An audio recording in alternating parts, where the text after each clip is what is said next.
Prince Harry's visit to Britain next week, timed around the World Child Awards, is more than a diary entry. It's a collision of anniversaries and emotions. The meeting with King Charles, as it happens, will fall just after the anniversary of Diana's death and on the eve of the third anniversary of Queen Elizabeth II's death. In other words, memory and grief hang over the encounter before the two men have even entered the same room.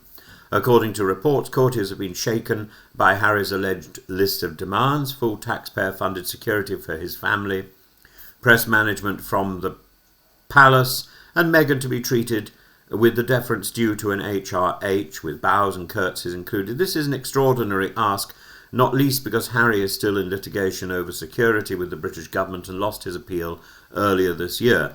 These demands, if true, look more like preconditions than olive branches. Charles, ever conscious of legacy and reconciliation, reportedly wants peace. He knows that monarchs who fail to heal family schisms become remembered as weak.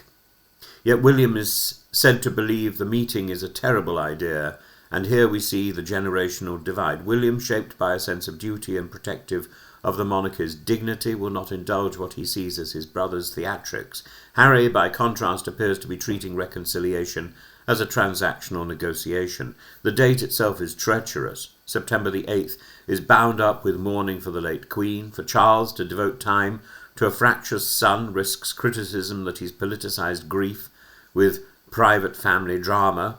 At the same time, Harry cannot ignore the echo of Diana's anniversary just 10 days earlier. His mother's death remains the emotional baseline for the feud with his father and his brother.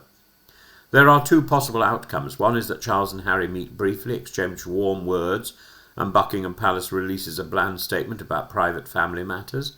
The other is that the demands and counter-demands cause the meeting to collapse, leaked bitterness into the press just as the royal family should be uniting in remembrance. Either way, the shadow of William's refusal to engage will underscore the divide. The irony is palpable. Harry, who speaks so often of wanting security, seems unable to offer any sense of security to his father, his brother, or the monarchy itself. Charles, who speaks of wanting peace, may find that reconciliation with one son only deepens the estrangement with the other.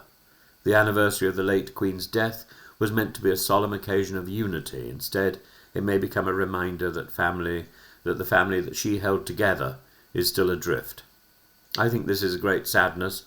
I look forward to the reconciliation between Harry and his father, and eventually between Harry and Prince William.